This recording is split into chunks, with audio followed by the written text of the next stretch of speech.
Hello, and welcome to Mixed Voices in Japan, a new section of my podcast where we explore the stories, identities, and living experience of mixed race individuals navigating in Japan. As someone who is mixed as well, the topic is incredibly personal to me. I resonate deeply with challenges, questions, and moments of pride that come with holding more than one culture within you. I'm your host, Kate Brown, and I'm so excited to launch this new chapter of the episode within our podcast with someone very special, Toma. Thank you so much for joining me. To start off, could you introduce and share a bit of your background first? Okay, so hi, my name is Toma Ihara. I'm 16 years old and I'm currently a student at Sendai Ikue Gakuen High School in the Shugo course of the International Baccalaureate program in Japan. I was born and raised here, but I'm half Korean and Japanese, and my dad is from Korea and my mom is from Japan. And I've always been passionate about exploring both like academic and creative paths. That's all. Okay, thank you. That's really interesting. So we have 8 questions today. To first off, in what ways have living in Japan shaped how you see and understand your mixed identity? Oh, in what ways? Okay, that's a good question. Mm, Because firstly, I thought I was a open-minded person mm, because only just because I can speak English. mm, And when I was a child, I'm still a child though, mm, um, it was kind of special because it is only in Japan, which is a homogeneous culture, which we only speak Japanese. But if you could speak English, it is kind of a little bit prioritized in a class or could mm, be a kind of special people. mm, And I thought I was open-minded, but after, like, when I entered a middle school, mm, I got a new best friend, which is a transfer student from the US, and he is Japanese. He's mm, ethnically Japanese and he's Asian, but he spent a whole entire life in America. mm, After he came to my school, I was a kind of only one guy who mm, can communicate with English, and I started communicating with him. But from that, I realized that there's a big gap difference. I mean, there's a big gap between Japan and US, like education and mm, culture, I think. Because when we're like discussing, he was like more straightforward, and I mostly prioritized like harmony and try not to be too aggressive and trying to like, mm, yeah, I agree. But someday he realized that I was kind of lying, not telling the truth, and trying to be liked. mm, And from that experience, I told him that my concernings, like, you know, maybe I was just biased because of this homogeneous culture. And mm, from that experience, yeah, we became best friend from that experience. Even now, me and him are even really close. We talk to each other in English every day. mm. And yeah, I don't know if this is a like clear answer for your question, but No, that's it kind is. of Yeah, thing. it's really interesting. Good experience as a kid as well. What kind of, I guess, misunderstandings or stereotypes have you came across in Japan, I guess being half Korean and everything? In Japan, Mm. only in Japan. Or honestly anywhere, because you've lived Okay. abroad too, right? I've heard. Oh, I didn't live abroad, but I did some study abroad. Right. And let me then share my one experience, which had a misunderstanding, Mm, which is because I'm Asian. mm, So I think it was high school. I mean, last year. mm. Yeah, last year I went to Australia for like 1 month study abroad.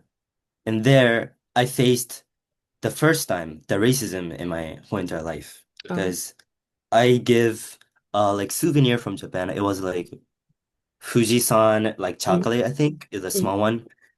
I gave it to like many people like around me. And one guy just said, "Oh, it doesn't taste like a cat."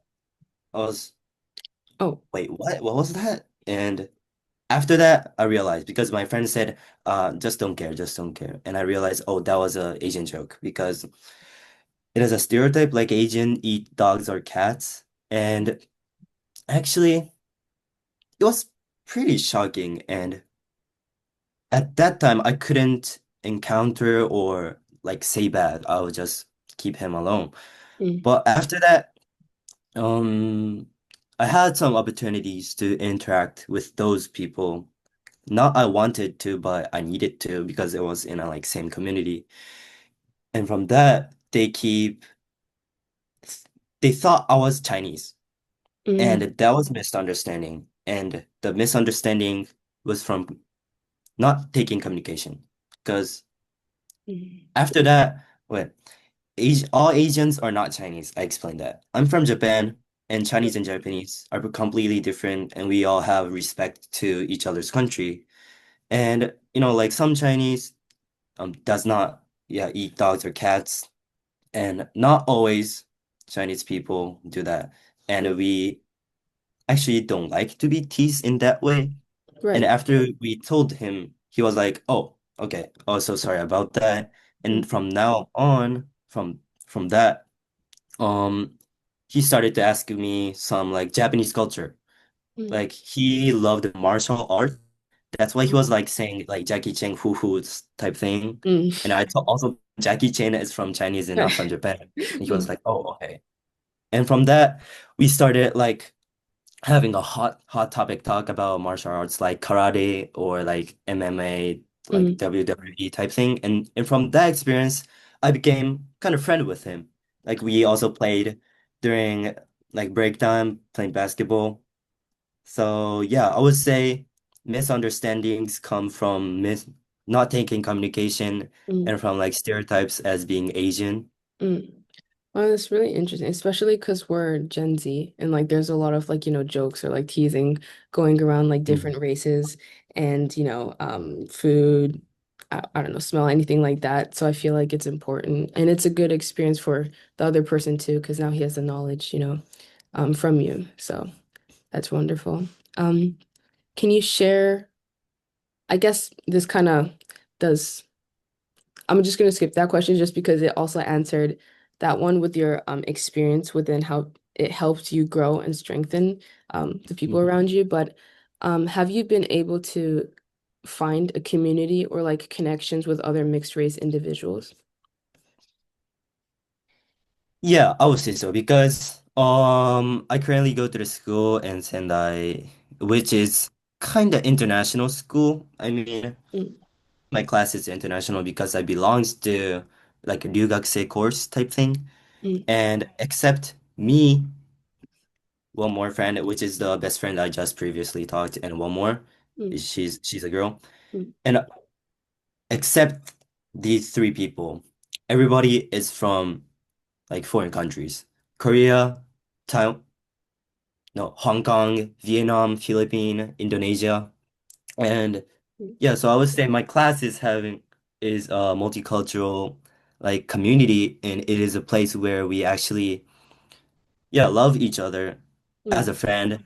And yeah, we actually do not face that much cultural like barrier because we do know and we are being taught that we all have like different identities, mm, we have different cultures, and we need to respect them. So yeah, we actually do not like care in a good way, like mm, do not make fun. So yeah, I'm having a like good time in the multicultural community at my school. mm. That's nice. Do you see any like differences between like the countries you visited and like Japan? I mean, I guess Japan does stand out in a way that it's very different within culture, but did you like see any or notice any differences getting like your Mm. identity represented? I guess, yeah. Okay, so I little bit mentioned in the first question, I think, but Mm, you know how people in Japan are taught to do not disturb others, which we say 他人に迷惑をかけるな, and that's how I am raised, and that's how everybody is raised. mm, And also teachers are gonna say that. So from that experience, we're kind of not afraid, but we're not willing to express our feelings too much because we don't want to hurt anyone's else like feelings, and we mm, love harmony. But after I experienced like study abroad in mm, Australia, like yeah, everybody wanted to express themselves. Mm, Yeah, everybody likes to. And from that, I feel even if I little bit belongs to like international course, I feel a little bit kind of different mm, because I mean every single classmate was very passionate. Like they do I mean, they will not fight with like opposite like opinions, but they actually respect others' opinions and mm. not just okay, but they will understand each other and try to make that knowledge into your knowledge. And I actually got really inspired. And oh wait, sorry, what was the question again? I think Oh, I it was, made yeah, like any differences or kind of between the countries oh you visited or lived. I mean, or like Korea, maybe. Was there? mhm. Like yeah. So I would say the biggest difference, I mean, as a Japanese identity, I Mm, would say the spirits of harmony. mm, okay. Yeah. Which Did it? it is could be an advance. Like it could be a good because we could Mm, be like good to manage something like stand in a medium and like help each other. But it could also be a limitation. for sure, yeah. Do you've ever visited Korea? Yeah, I've ever Uh, visited. Um, do you see any differences there, or do they just treat you the same? Because they don't really, I mean, see it sometimes. Yeah, basically same, I Mm. think. I've never like studied abroad there or like have like interaction with like same age people. Ah, But you know how I'm half Korean and half Japanese mm, and I look kind of Korean and I look kind of Japanese. mm, So they actually don't treat me or my family as foreigners. right. So I actually do not really feel like big cultural difference. Mm, makes sense, yeah. Um, can you share a memorable or like uplifting moment related to your identity of being mixed race while living in Japan, or I guess like in your school? You said there's a lot of like international people, right? Like, was there any kind of something that made your eyes kind of open and like step back or something that you've remembered? Okay. Until until middle school, I was the only guy who's mixed Japanese and Korean. Everybody else was completely like natural Japanese. Mm, And I actually did not like say too much to other people that I'm half because mm, I mean everybody doesn't care because I live in Japan and I cannot speak Korean like fluently. I only understand some like specific words. mm, I have no chance to express my identity as a Korean. mm, So yeah, in elementary school I thought I was just completely Japanese. But after same as middle school too, I think, because kind of no one low-key cares. mm, But from after I entered a like an international course, from that experience, I also started realizing I'm different, mm, which, you know,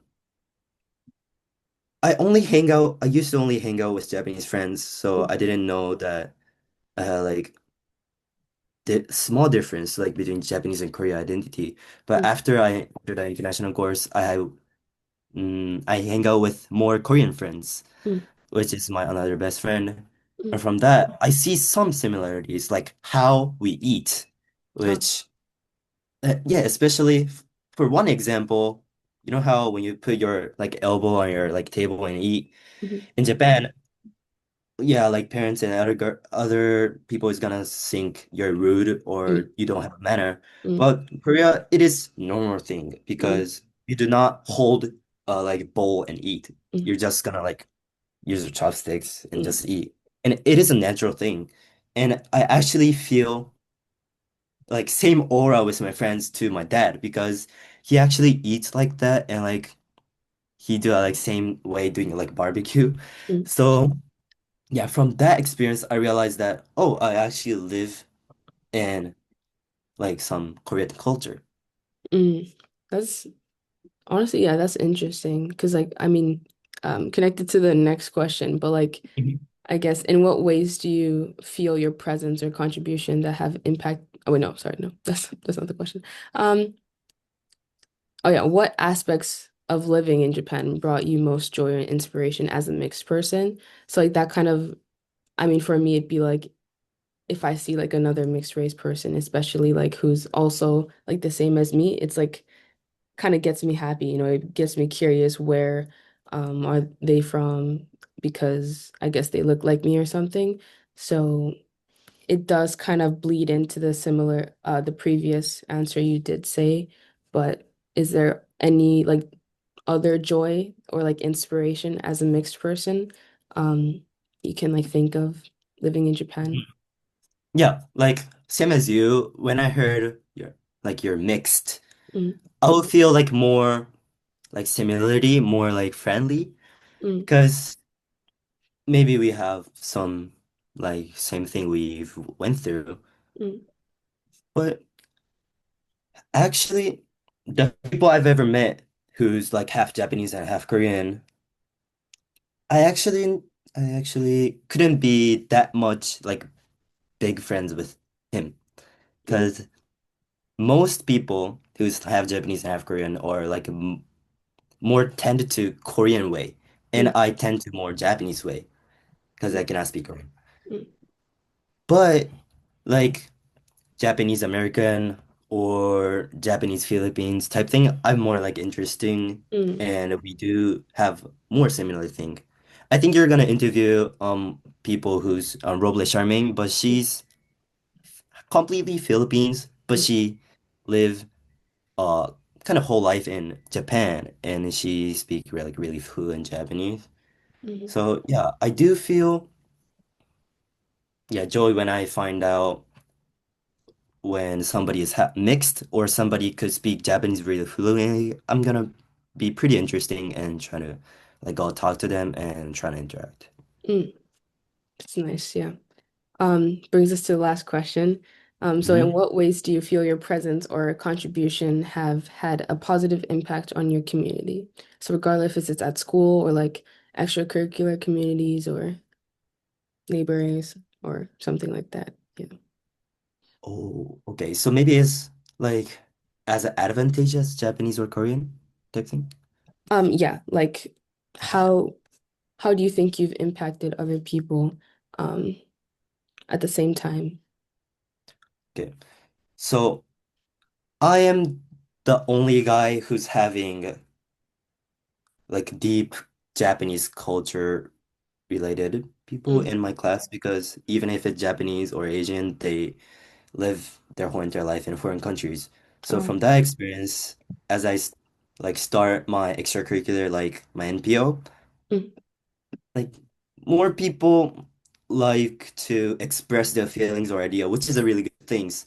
But sometimes we will have some little bit collapse because they have sometimes they do have too strong identity or ideas, which sometimes we cannot collaborate.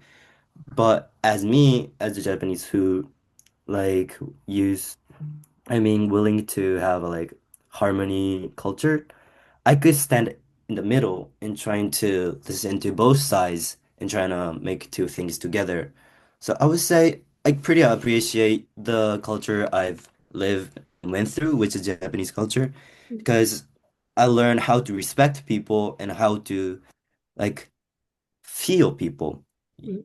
Like unsaid words, like you know how Japanese people do not say the words directly, but trying to feel it.